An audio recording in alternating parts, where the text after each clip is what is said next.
Ini haji reguler rasa plus.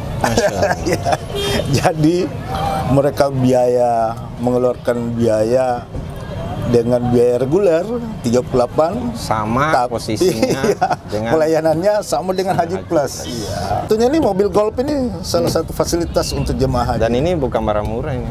200 juta saat ini. Satu Avanza nih.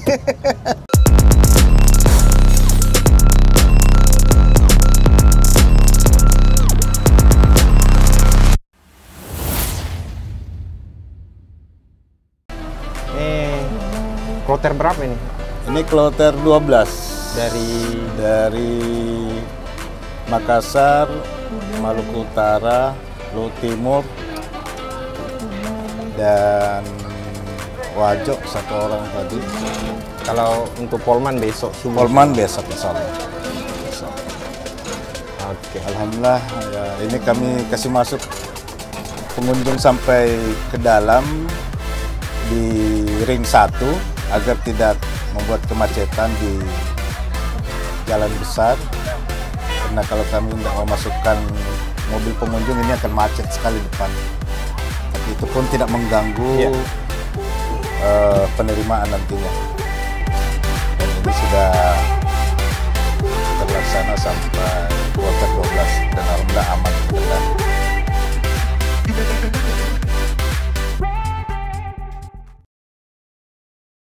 Assalamualaikum warahmatullahi wabarakatuh. Waalaikumsalam warahmatullahi wabarakatuh. Sahabat-sahabat Guna Polman dimanapun Anda berada, sore ini sambil menanti kedatangan jamaah haji Kabupaten Pulau Mandar, saya sore ini berada di Asrama Haji Sudiang Makassar dan sudah hadir di samping saya ini Bapak Kepala Bidang Penyelenggara Haji dan Umrah pada kantor wilayah Kementerian Agama Provinsi Sulawesi, yang secara tugas beliau juga adalah Sekretaris PPIH untuk wilayah Provinsi Sulawesi Selatan, Bapak Dr. Haji Iqbal Ismail. Assalamualaikum Pak Kabid. Waalaikumsalam warahmatullahi wabarakatuh. Minta maaf ini diambil waktunya sedikit.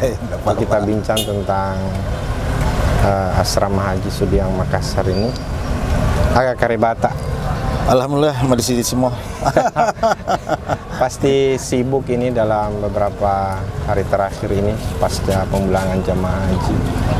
Ya, biasa.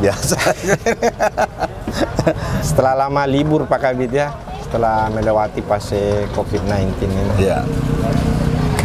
Pak Kabid, secara struktur ya, sebetulnya asrama Haji Sudiang Makassar ini dari sisi struktur di Kementerian Agama sebetulnya link ke atasnya itu kemana? Ya. Jadi di tahun 2015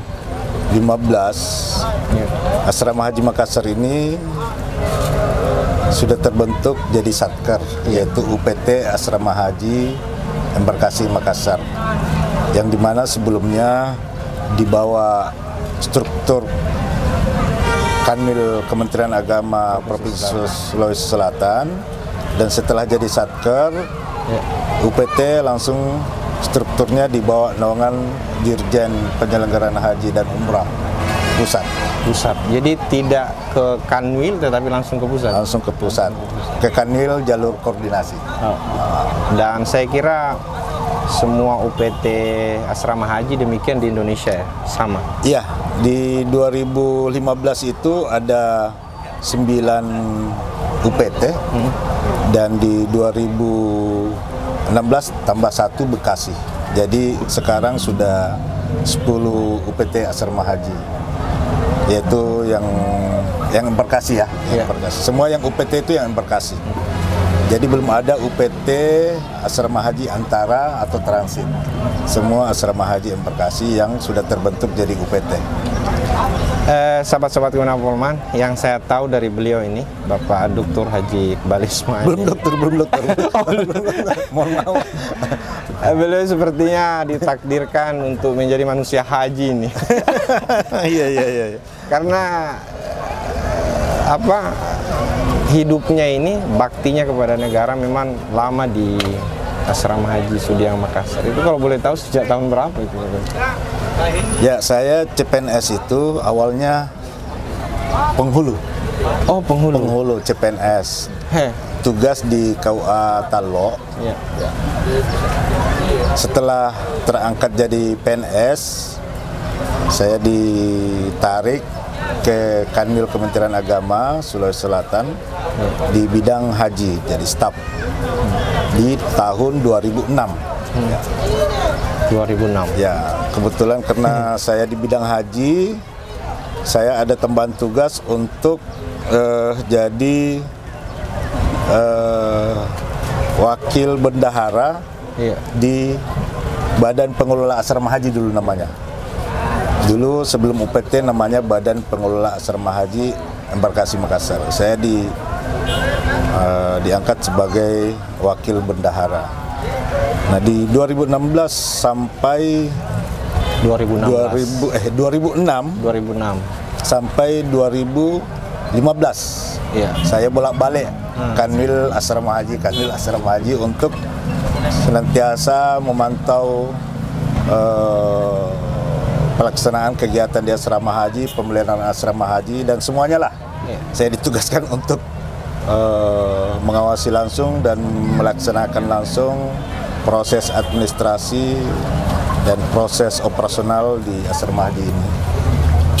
Nah, mungkin dari situ pimpinan melihat, ya, sehingga pada saat ada aturan baru terkait dengan terbentuknya Asrama Haji Makassar jadi UPT, itu tahun 2015 ya.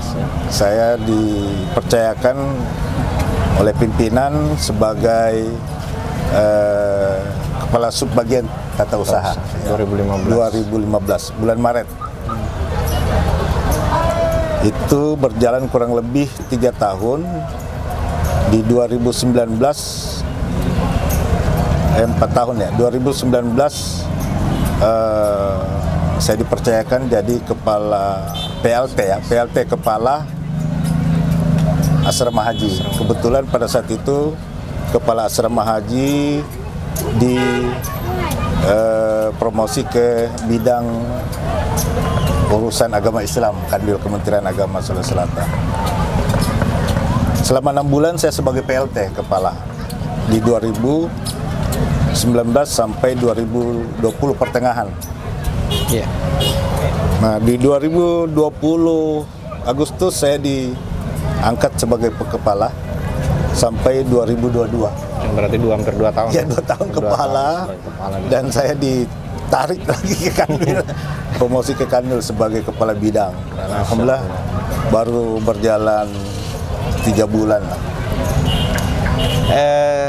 Itu artinya bahwa Pak Kabid sebagai sebagai pejabat yang ditugaskan di asrama haji ini kan sudah sangat lama, dan saya yakin dan percaya bahwa dari kurun waktu yang lama itu interaksinya dengan jamaah haji kita dari Pulau Wali Mandar, begitu juga dengan PPIH-nya dari Pulau Wali Mandar, ini pasti intens komunikasinya. Saya minta sedikit testimoni dari Pak Kabid ini ke PPIH dulu. Ya. Silakan. Ya, saya sebagai pelayan tamu Allah ya, itu sejak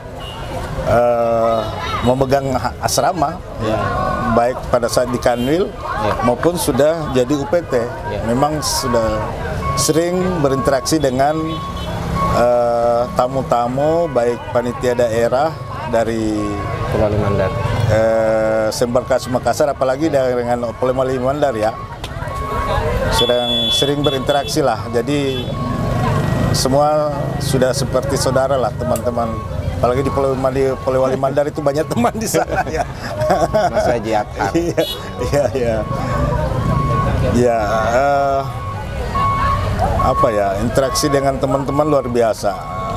Jadi, dan saya tidak membedakan lah, baik yang sudah lama maupun yang baru kenal, karena kan kami di asrama haji ini pelayan ya, pelayan. Itulah tugas pokok kami sebenarnya, pelayan di sini. Kalau untuk jamaah haji sendiri kan Pak Kabid ini kan bisa menilai ini jamaah haji dari kabupaten ini corak warna karakter sifatnya begini. Iya. Kalau dari interaksi Pak Kabid dengan jamaah haji dari Polman, coba bisa dikasih gambaran sedikit untuk penonton orang-orang Mandar. Ya kalau sebagian besar Mandar itu luar biasa, jemaahnya patuh dan taat aturan. Ya.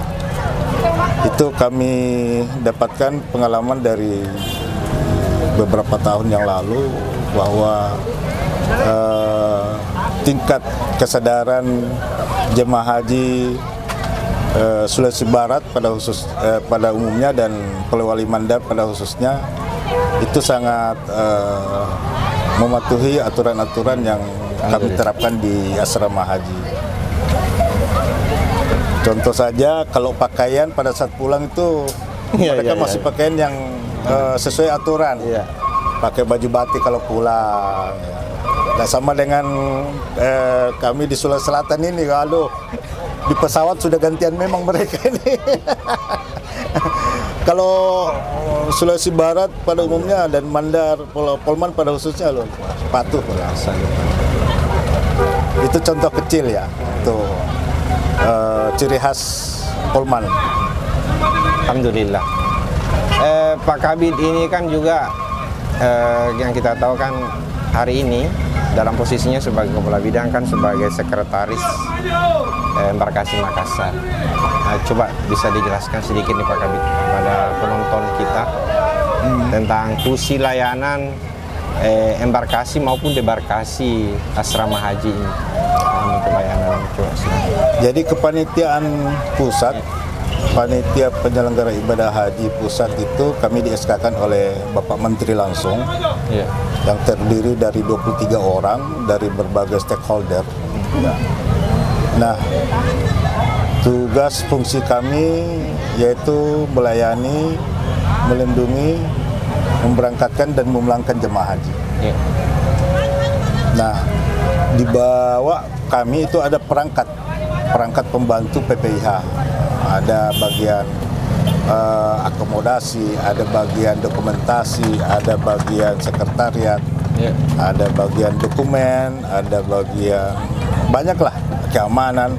Nah, itu ada bagian bea cukai yang itu kerjasama kami dengan stakeholder, dan itu kemarin dilantik langsung oleh Pak Dirjen di Balai Diklat.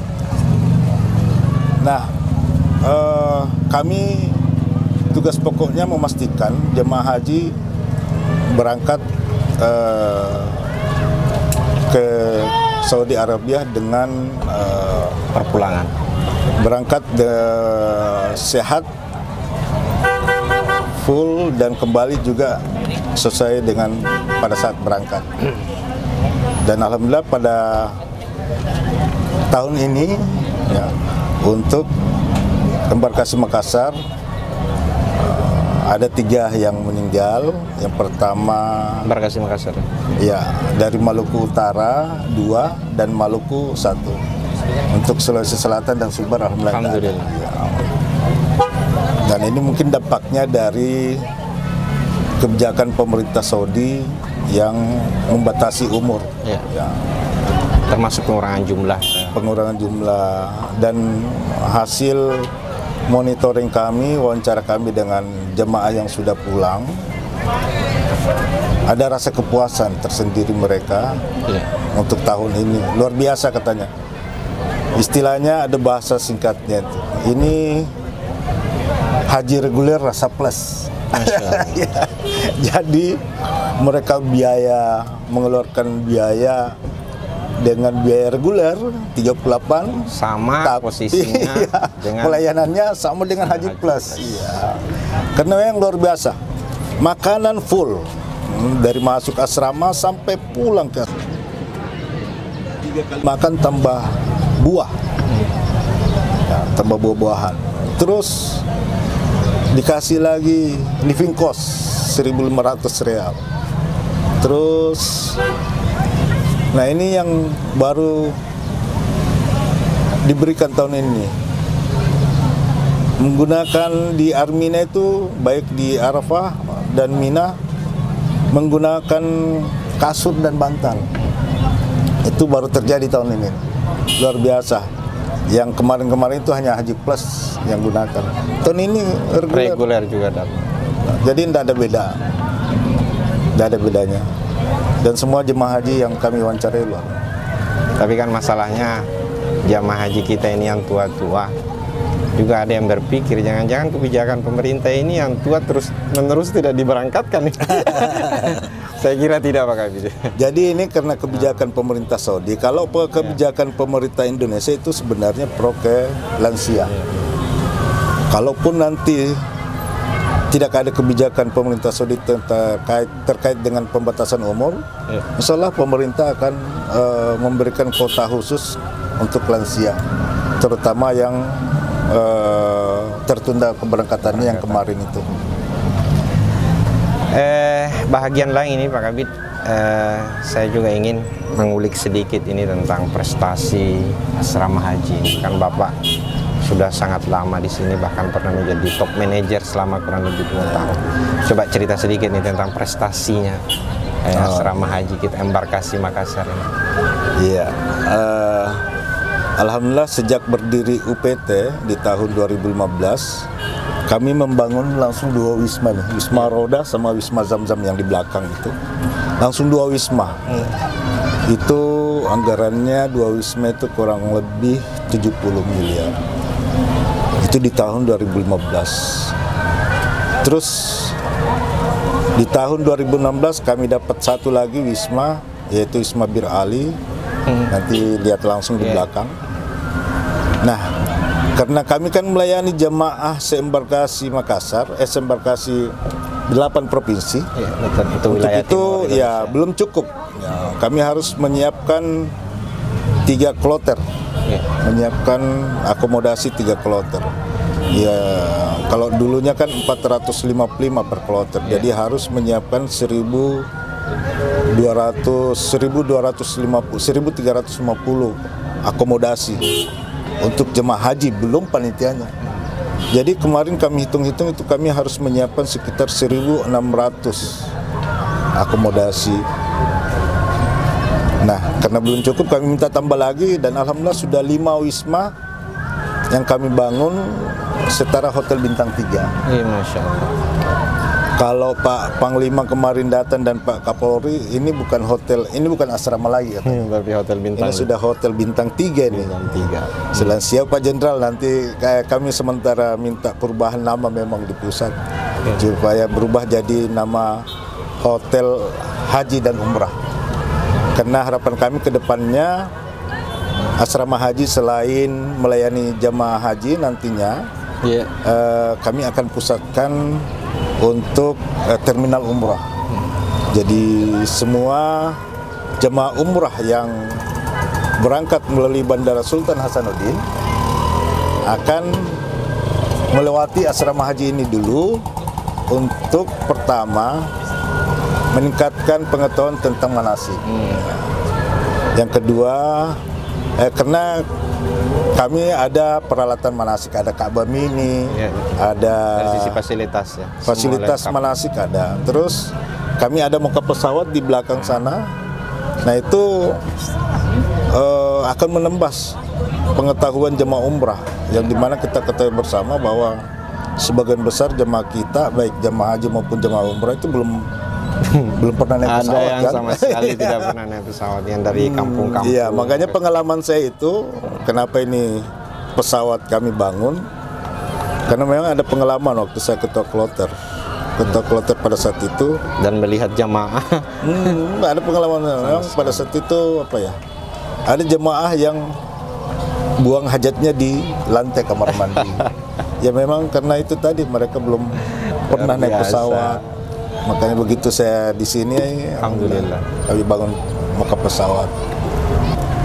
Terakhir ini Pak Kabid, penonton kita juga ini termasuk mobil khusus ini kepada jamaah haji kita yang baru saja pulang dari Tanah Suci ini melaksanakan rukun Islam yang kelima.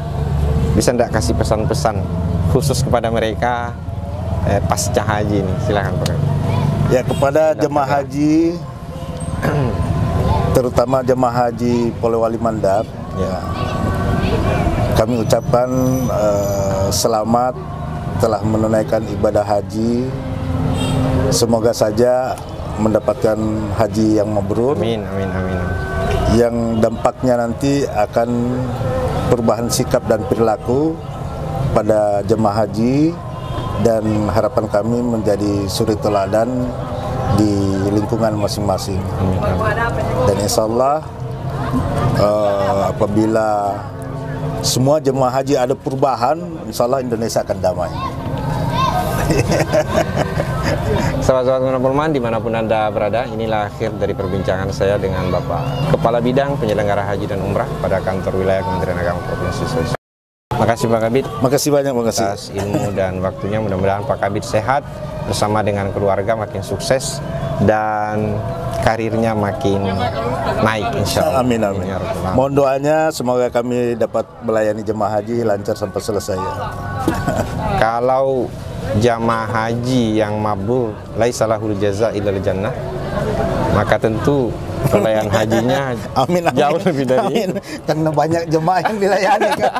Kalau jemaah haji kan hanya satu pahala, hanya untuk dia saja kan. Tapi kalau kami wah luar biasa, berapa yang kami layani ya insyaallah. Ini spirit bagi Anda khususnya bagi PPIH ya, di seluruh Indonesia. Itu yang kami tekankan kepada semua panitia yang ada di sini. Makasih. Nah ini salah satunya nih, mobil golf ini salah satu fasilitas untuk jemaah haji. Dan ini bukan barang murah ini.